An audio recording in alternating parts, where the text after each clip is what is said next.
Alors, salam alaikum, bonjour, bonsoir. Voici notre 7e vidéo. Alors, vidéo numéro 7, toujours sur les applications différentielles. Alors maintenant, on a, dans la vidéo 6, on a parlé de comment généraliser la dérivabilité en différenciabilité. Et puis, nous avons donné la définition d'une application différentielle en un point. On a vu que la différenciabilité entraîne l'unicité de l'application différentielle et puis la continuité au point. Alors maintenant, sur un ouvert, alors définition maintenant, définition. Alors, soit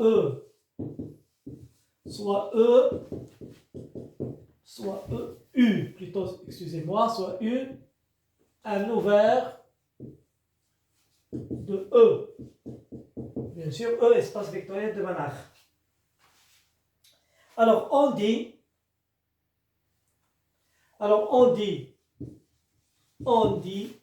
que f est différenciable sur U si f est différenciable en tout point de U. Alors, cela veut dire quoi? Cela veut dire que pour x appartenant à U, il existe df de x appartenant à LC de EF, une application linéaire, telle que, bon, la suite. D'accord? C'est-à-dire f de x égale f de x plus h égale à f de x plus d de f de x point h plus un taux de h. Ainsi, alors à tout x, donc ici, nous avons défini, alors on a une application df qui va de U vers l'ensemble des applications continues linéaires de U vers F, E vers F, et qui a tout x fait associer la différentielle en x. D'accord? Donc vous avez ici, il faut faire attention, df, c'est une application qui va de U et qui a x fait associer la différentielle de f en x. Donc, on vient de définir une application. C'est un ouvert de E vers cet espace vectoriel. Nous avons dit que cet espace vectoriel est un espace vectoriel normé. On peut le munir d'une norme. D'où l'importance de ce que nous avons fait au chapitre 1. Nous avons précisément étudié cet espace-là. Nous avons vu que si f est de Banach, il est aussi de Banach, mais en généralité, c'est un espace normé. Donc ainsi, je peux aussi, puisque U est un ouvert d'un espace normé, et ça va vers un espace normé, je peux étudier la différentiabilité de cette application. Alors ici, une définition.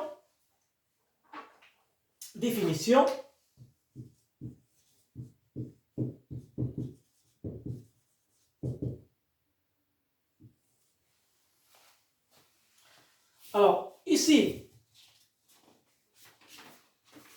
on dit que f,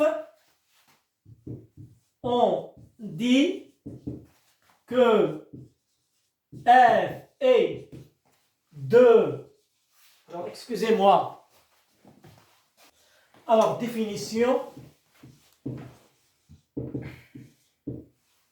alors on dit que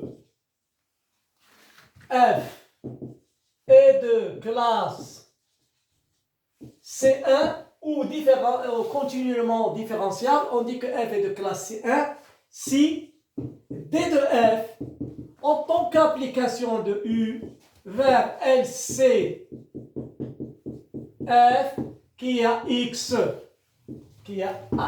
fait associer D de f de x est continu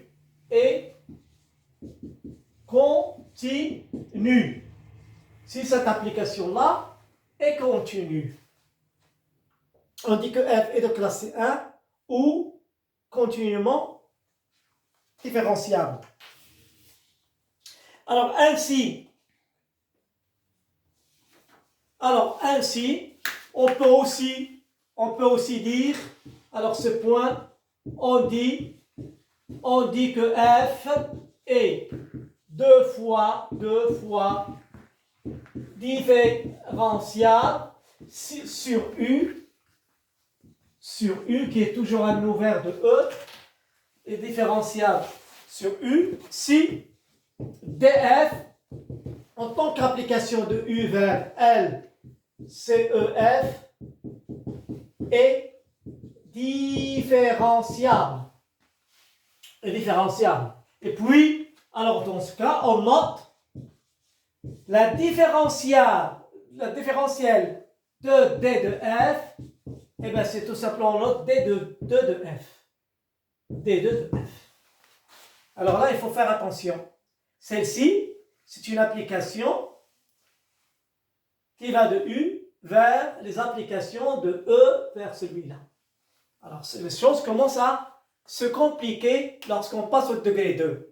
Mais nous verrons, lorsqu'on va étudier ces applications-là, les dérivés d'ordre supérieur, comment remédier à ces situations-là. Donc, voici ce que c'est une application deux fois différenciable.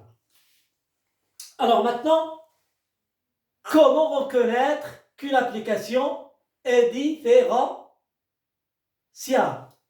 La réponse n'est pas pour le moment, mais nous avons un théorème.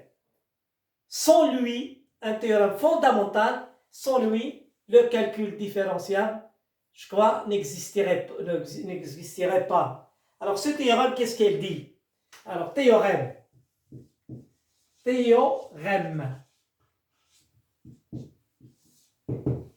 Je considère F une application de U vers V ouvert de F. Donc U ouvert de E, U ouvert dans E, V ouvert dans F. Et puis, et G allant de V vers G. Et bien sûr, E, F, G sont des cas espace vectoriel normé. La norme est notée de la même façon. Chaque contexte vous dira de quelle norme il s'agit. Alors, on suppose, tel que F est différenciable en A appartenant à U et G est différenciable en B égale à F de A appartenant à V. Donc, vous avez F qui est continu. Alors, vous avez F qui est continu en A et G qui est continu en F de A. Et alors ici, j'ai F allant de U vers V et ça, G vers F. Alors F différentiable en A appartenant à U, A ici, F de A qui est égal à B. Alors F est différenciable en A appartenant à U, G différenciable en B égale à f de A. Alors, qu'est-ce qu'il dit le théorème? Alors, G rang f est différenciable en A et voici un différentiel. La différentielle, alors D de G rang f en A, la différentielle de la composée se calcule à partir de la différentielle en f de A rond D f de A. La composée des différentiels. D'accord? Et c'est un théorème qui nous permet dans plusieurs cas de montrer qu'une application est différenciable en la mettant sous forme de composé d'application déjà connu. Je répète une chose. Ce théorème, il est d'une importance capitale dans le calcul différentiel. D'une part. D'autre part, messieurs, mesdemoiselles, faites attention. L'utilisation de la définition de la différentialité en un point est rarement utilisée parce que n'est employable que pour des applications simples, sympathiques. Sinon, on montre qu'une application est différenciable en la mettant sous forme produit, somme, rapport ou composé, ou un mélange. D'accord? Dans cet exercice, on peut utiliser la définition une ou deux fois. Les autres cas, il est difficile. Il ne permet pas de conclure. Il ne permet pas de trouver la différentielle. D'accord? Alors, ce théorème, vous avez sa démonstration. Il n'est pas difficile, mais il demande une attention pour la saisir. Je ne vous demande pas de la prendre par cœur, mais si vous pouvez bien la comprendre, ce serait très, très intéressant. Voilà le différentiel d'une application qui s'écrit comme composé. Et alors, regardez ici. Puisque si je suis dans E dimension finie, E, dimension de E par exemple, je suis dans le cas général, dimension de E finie, dimension de F finie. Alors, si le départ, une application, je prends une application F allant d'un nom vers de U vers F. Et les espaces normés sont de dimension finie. Qu'est-ce que je peux faire? Eh bien, cette application-là, la différentielle en un point A, D de F de A, c'est une application linéaire. Forcément, il est continu puisque les dimensions ils sont finies. D'accord?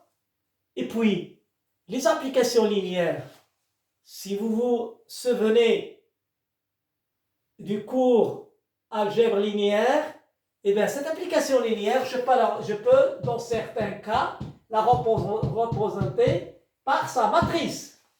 Ainsi, dans la suite, il y aurait apparition de la différentielle sous forme d'une matrice. Et là, rappelons ce résultat parce qu'on y est. Alors, qu'est-ce que ça va être la matrice la matrice associée dans des bases à la différentielle en A? Ça va être le produit de ces matrices. Et c'est un résultat qui va nous servir après. La différentielle va être... Alors, nous avons F allant de U vers V, incluant F vers G. G et c'est F. D'accord? Ils ont J, j'ai D de G en F en A, c'est D de G en F de A, rond D de F en A. Alors ce résultat-là, déjà, comme on va voir en TD, nous allons l'utiliser pour montrer que si f est différenciable, f.g est différenciable en A, Et puis, sous certaines conditions, quand je peux déclarer le rapport, par exemple, de E vers R, alors F sur G est différentiable. Ces deux petits résultats vont être mis sous forme d'exercice en TD. On va les démontrer en TD comme application de ce beau théorème-là. D'accord? Ainsi, se termine donc notre 7e vidéo et au cours de la semaine, je vais envoyer la fin du cours, la nouvelle série et des vidéos sur ce qui reste du chapitre. Salam alaikum.